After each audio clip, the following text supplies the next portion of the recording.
Greetings, Hempster. Thank you for tuning in to another Hempisode of HempAware Radio. This is your hemp entrepreneurial host, Tyler Hemp, here to empower your hemposphere as usual.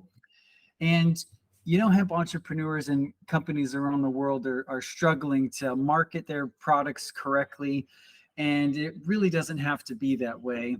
At HempAware, we provide strategic digital marketing and branding services so that hemp entrepreneurs and hemp companies can transform the world with their hemp products and ultimately transform the planet in the way that we operate, the way that we live our lives and do business. And so if you're struggling to get traffic to your website or convert that traffic into ongoing sales, and if you need any help with content creation or your marketing in any way, visit hempaware.com and check out some of the valuable free resources that we've put together for hemp entrepreneurs and hemp companies like yours.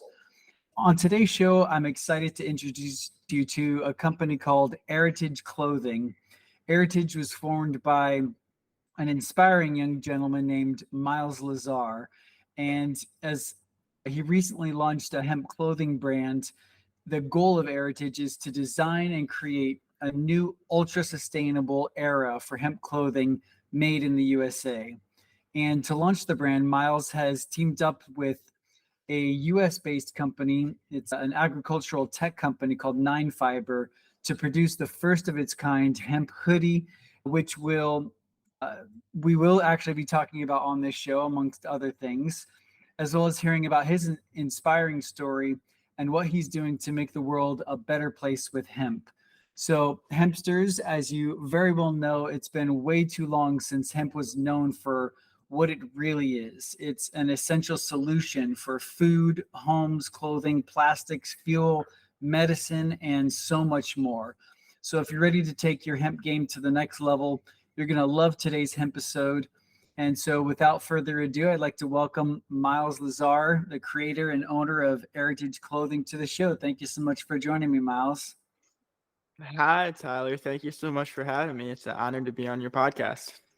Nice. And you actually just interviewed me on your Airetage podcast. I appreciate that.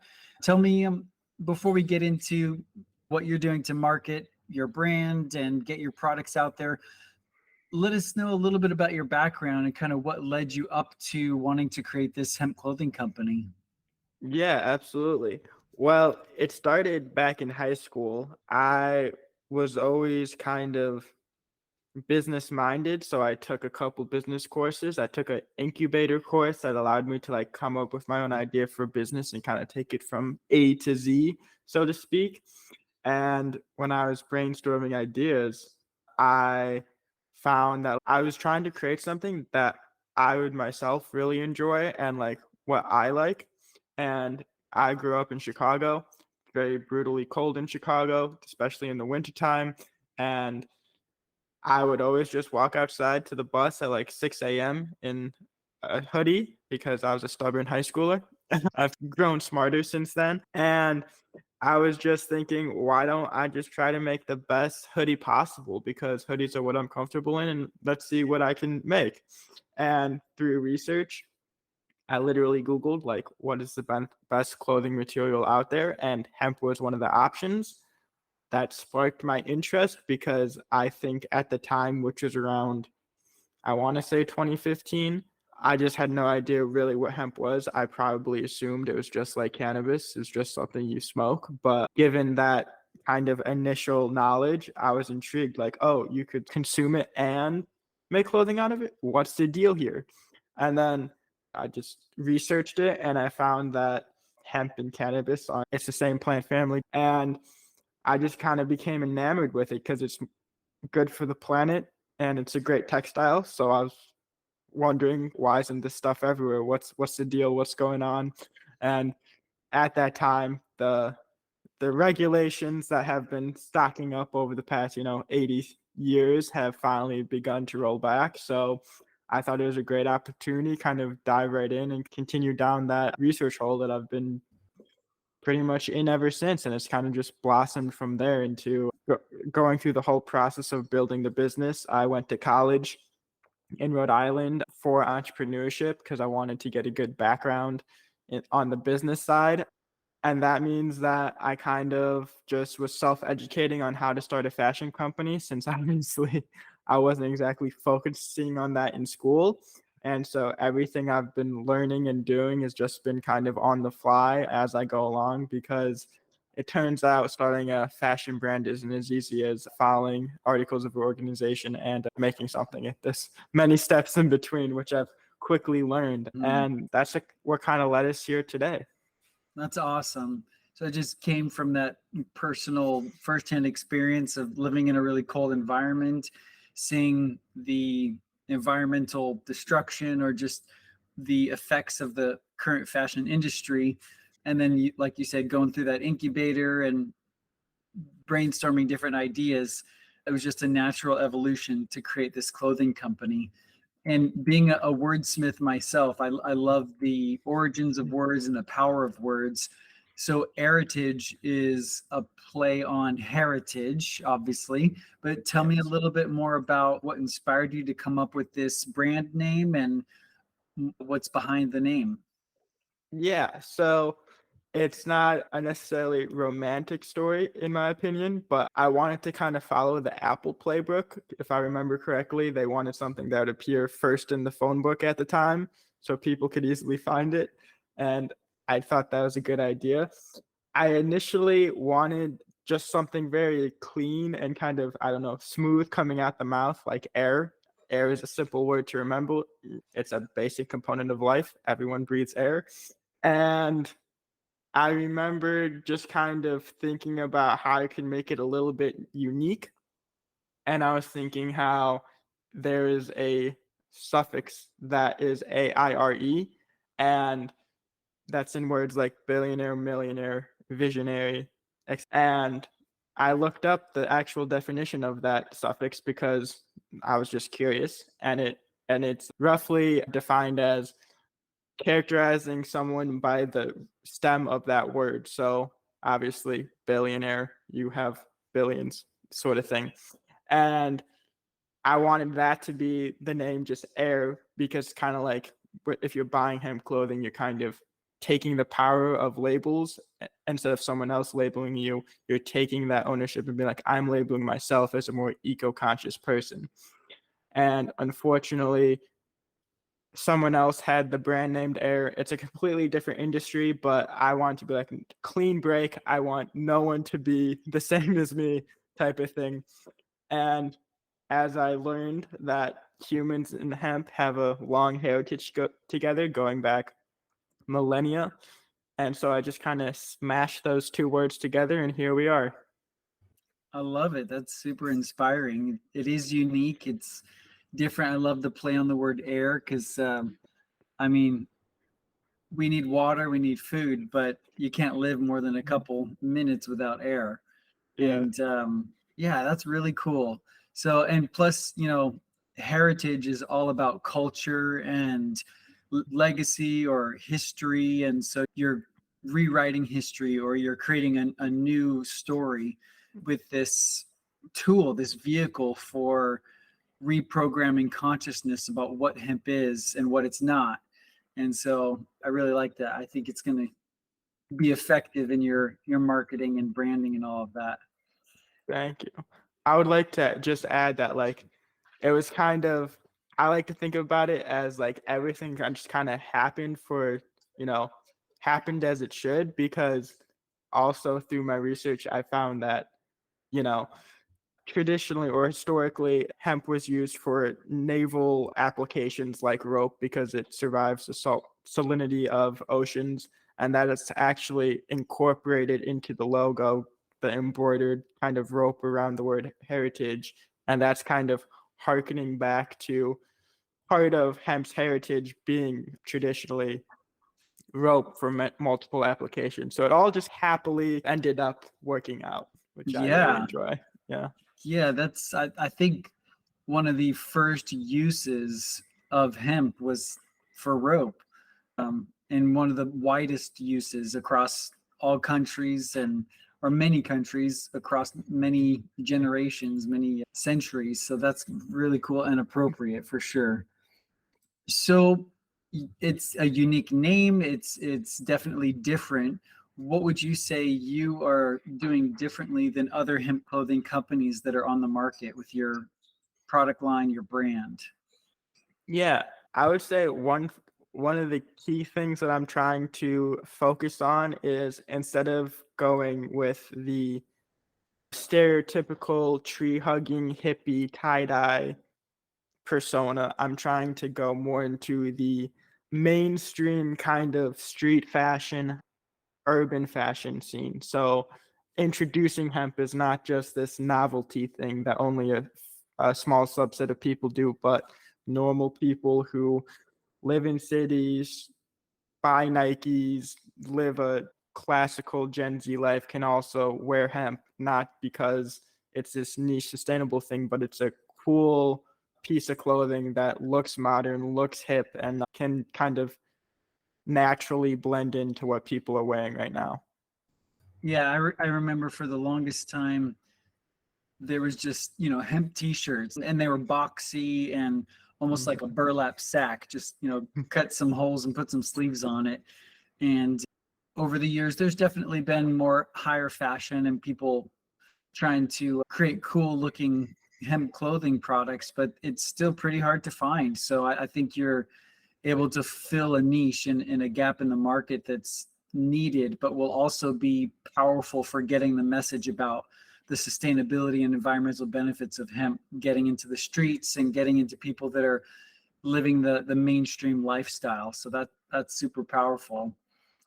What are some of the reasons you feel like are so crucial for more people to be utilizing hemp clothing or just hemp products in their daily lives? Yeah, I'll just sound like a broken record along with all the other climate conscious people. The planet's health is not doing okay. It's a very dire situation indeed, but instead of kind of focusing on the climate alarmism, I want to focus on the hope aspect of it, and the fact that people do have the opportunity, people do have the power to turn the needle ever so slightly into a healthier direction. We don't have to write off that the planet's dying in 2 years and just end it all and just not care. We can actually use more sustainable products, shop more sustainably, and we can move the needle, again, however small, into a positive direction. And more specifically, why use hemp? Hemp has many different uses. It can be used in most sectors of industry today. And I can only speak really for the clothing. I read about, the CBD benefits, the lotions, the topicals, the food, but really the clothing is where I see the most promise, because the textile industry is just one of the most polluting industries on the planet, only second to oil, which is putting into perspective how detrimental the industry is to the environment. I know we're going to touch on some of the statistics a little later, but really, hemp is a great alternative to use and try to clean up the industry's image and impact on the environment. No doubt. Obviously, there's health benefits to consuming hemp foods, hemp seed oil, hemp protein powder, hemp seeds, and you can use the fiber for many applications, not just clothing, but we're seeing hempcrete and hemp building materials, which are going to allow our environments to be healthier to live in, but also have a much lower impact on the environmental degradation. And I love that you're focused on the clothing, because number one, it's a consumable product.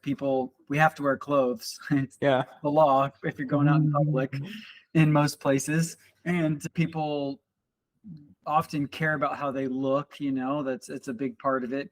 So being that you're influencing the way people express themselves, or you're giving them the power to express themselves, you're doing that in a way that's in alignment with a lot of people's values these days, which I know we're helping you with your brand strategy, and you're focused on millennials and Gen Zers, and a lot of these groups of people that are coming up see the problem that our trees are getting cut down and all this pollution from petroleum is being put into our atmosphere. And so it's really cool that they can make a buying decision that they know is going to have a small effect, but in the wider perspective, it's going to have a really big effect. And so I appreciate where you're coming from. And to go a little bit more into what you brought up, yeah, that's a really interesting fact that the fabric industry is second to the petroleum industry as far as pollution. Tell me a little bit more about that. Like, what are some of the statistics that you know, or some of the negative effects that are currently happening due to the fashion industry on our environment? Yeah, so in my opinion, the most famous broad one, which is it's responsible for 8 to 10% of global carbon emissions, which is more than maritime and aviation shipping combined. I mean, right there, to be accounting for potentially or up to 10% of all of our planet's carbon emissions is pretty alarming. I mean, there's no really other word to put it. It's also responsible for about 20% of global wastewater. So a lot of the wastewater that we produce is because obviously laundering clothes, manufacturing clothes, dyeing clothes, all that goes into that is just adds up very quickly. And then one of the stats that I find is a little less obvious and a little less noticeable is that 35% of microplastics found in the ocean are due to synthetic textiles. And the reason why that is impactful, at least to me, is that every time you're washing a synthetic garment, depending on the way that it's finished, it will release tiny microparticles of plastics into waterways that not a lot of laundry machines filters catch. They slip through the filters and end up in the waterways, which obviously can impact marine life in horrible ways. And it's really humbling, I guess, to think about the way that just washing clothing can really lead to pound effects over time. Yeah, it's interesting because I don't know about you or most of our listeners here, but I will be on a hike out in nature and I will pass somebody who's wearing GMO cotton or synthetic clothing, and you can tell they just pulled their clothes out of the wash. And the smell that comes off of them literally almost like gives me a headache if I smell it for too long.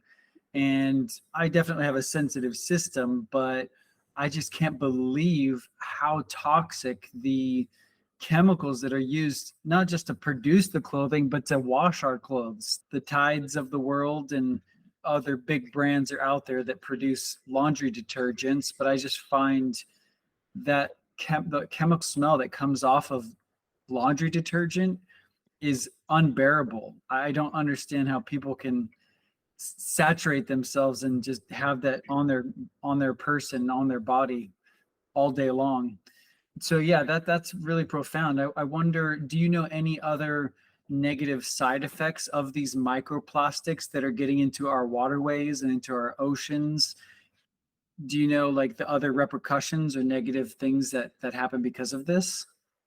If we just take it from the microplastic entering the waterway, if a fish consumes it, not only will it harm the fish don't eat plastic, plain and simple, and then that could cause harm to the fish. And then if that fish ends up being caught by a fisherman to be consumed by a human, that plastic's still in the fish. So if a human consumes plastic, humans aren't designed to consume plastic, I don't believe.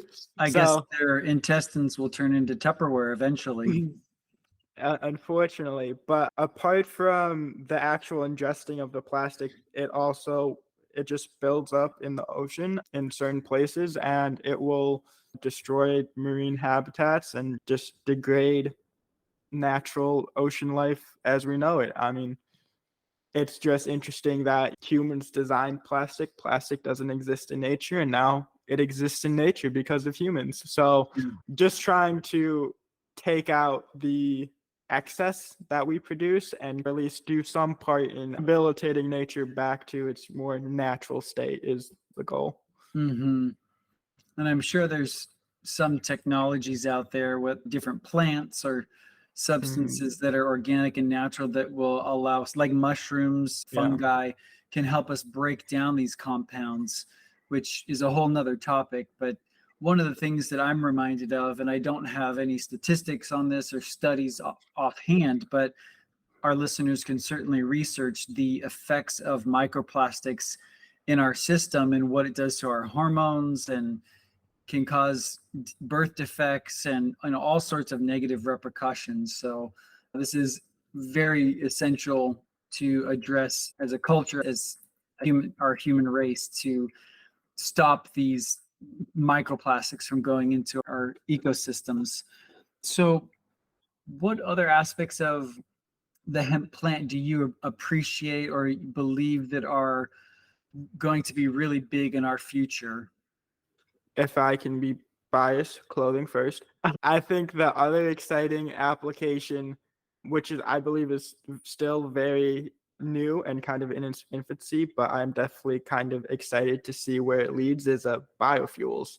I've read a lot about how there is the potential for hemp to be used for different fuel applications, and once more research and studies and applications that it's tested on, I think that could obviously be game changing beyond belief. I mean, as I said, the oil industry is ungodly to this planet, and if we're able to find a solution to have clean energy, there's no words that can explain how game changing or groundbreaking that can be.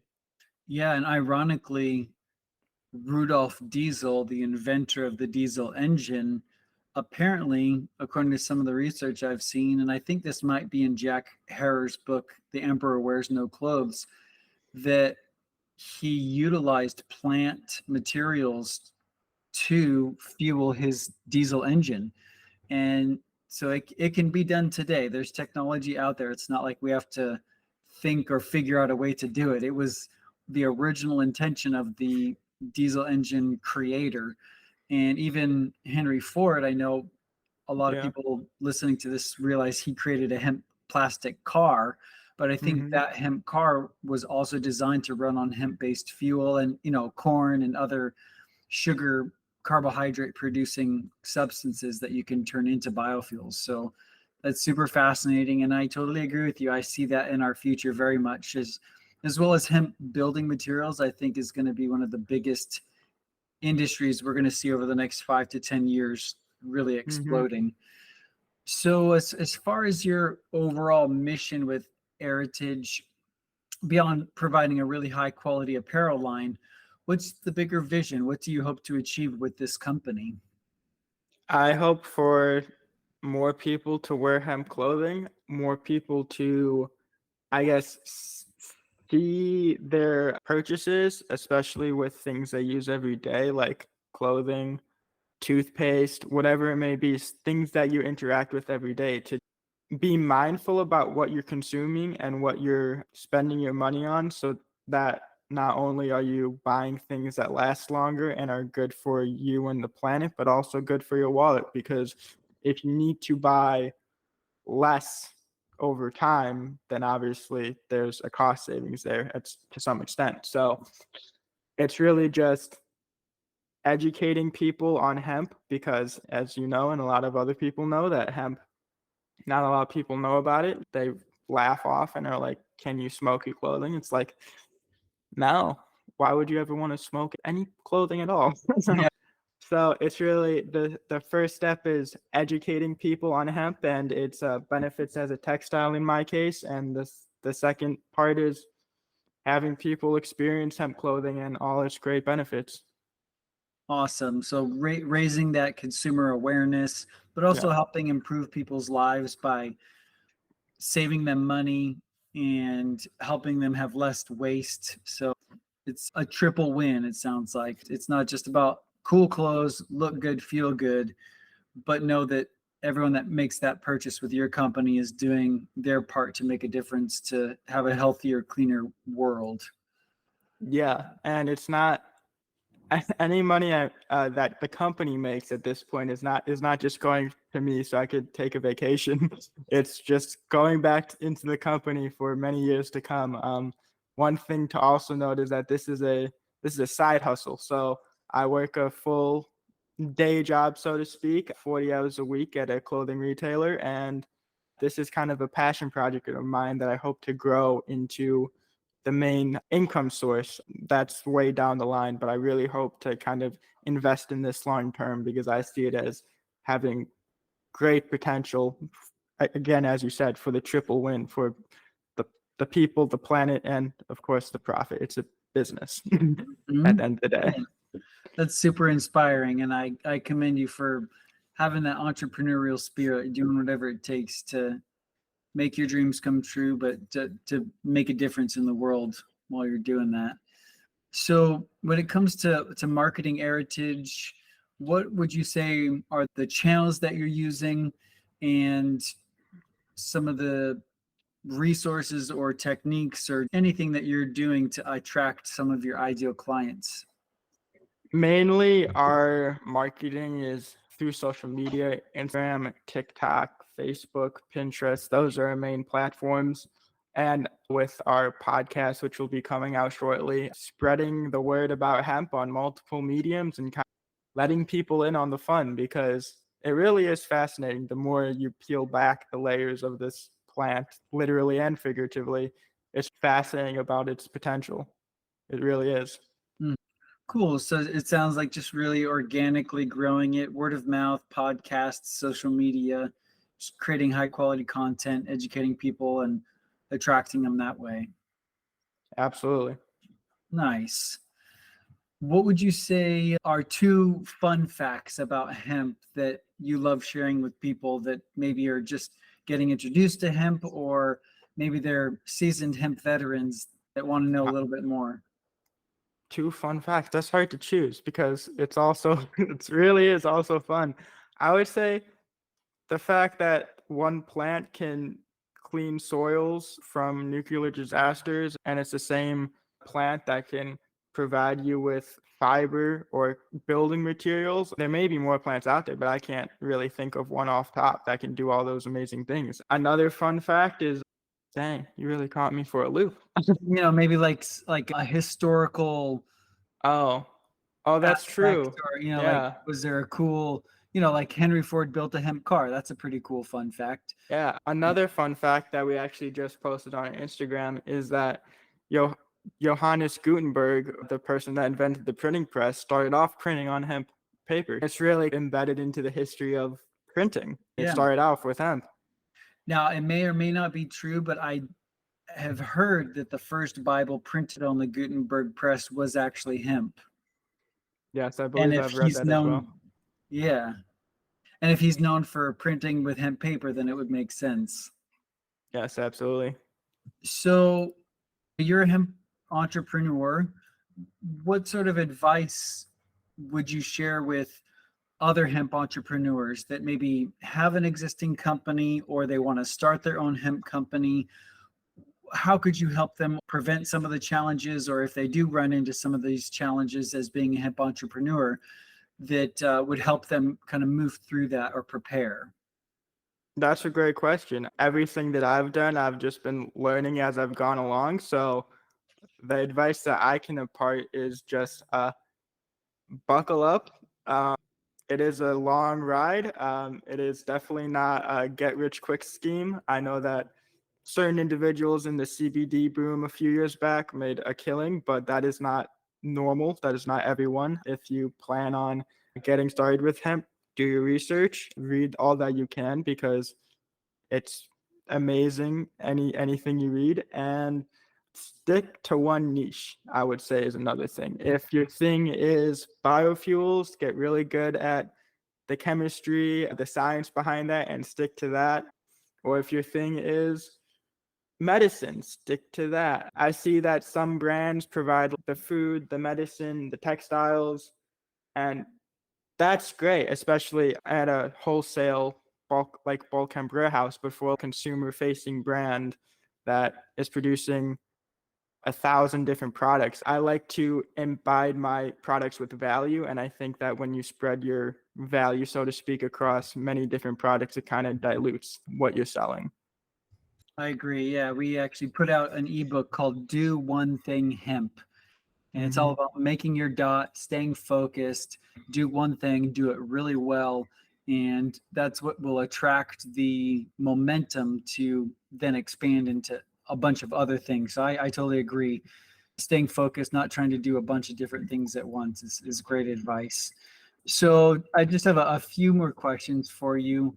So when it comes to the actual fabric that you're using, you're teamed up with an organization like an ag tech business that has developed this unique fiber that's made from hemp called 9-fiber. Tell us a little bit more about that fiber, maybe that process, what makes it different or unique from other hemp fabrics. Yeah, so I'll just start by breaking down what my clothing is made of. It's 45% hemp, 45% organic cotton, and then the last 10% is 9-fiber. And that 9-fiber is hemp and cannabis agri waste that's diverted from US based farms. And instead of getting it field burned or sent to landfill, it's taken and through a proprietary process, it's I guess, upcycled into a re-engineered textile fiber that's woven throughout the product. So it was really important for me not only to find a US-based manufacturer, but also to find a manufacturer that is being as sustainable as possible. And it'd be such a shame to kind of take this amazing plant that is hemp and use it or process it in an unsustainable way, because that's completely antithetical to the plant's entire proposition. So I found a manufacturer that is actually taking hemp waste and helping close the loop in that respect and reusing that into another application. And I thought that was amazing, because why not clean up the environment that you are using to produce this plant? I mean, seemed sort of like a no-brainer. Oh, cool. So this 9-fiber is produced here in the States, or how does that work? So they do source the raw hemp textile from China, because China is still the global leader in hemp processing, given that they have such a big lead in the historical development. But the hemp agri waste is taken from US farms and then blended with the Chinese fabric into one complete textile. Cool. And then as far as the manufacturing, the cut and sew of your hoodies, are they done here in the States? Yeah, so everything is hand sewed in a facility in Los Angeles, California. Nice. That's awesome. So I guess before I go into my last question, where can people learn more about Airetage or get a hold of some of those hoodies themselves or find you online? So you can find us on social media at Airetage, Airetage, on Instagram, TikTok, Facebook, Pinterest. And then you can find our website at www.airetageclothing.com. Awesome. So my last big question that I love to pose to hemp entrepreneurs like yourself is, if you could have a platform and share a simple 1 to 2 minute message with the entire human race, everyone on the planet, what message would you want to share with them in about a minute or less? I would say treat people with love, compassion, respect. Everyone's going through something. So if you just treat people nicely and treat people like someone would treat you, then I think we'd be doing okay. Another thing is to buy, experience, use one hemp thing and see how it goes. If it improves your life, then stick with it. If it doesn't, question maybe what went wrong with this experience and either try another application or try something else. Really, it really is an incredible plan. I think that given it all its potential, there is something you could find that will suit your lifestyle. Awesome. Well, it's been an honor and a privilege to connect with you and share your story, listen to your vision, and I commend you for taking the steps to make it hempen. And really look forward to seeing you at the top. Thank you so much for joining me on HempAware Radio, Miles. Thank you so much for having me. The honor is all mine. Thanks everyone for tuning into another episode of HempAware Radio. Check us out at hempaware.com and find us on all major podcasting platforms. Just look up HempAware Radio and we'll be there to empower your hemposphere. See you on the next episode.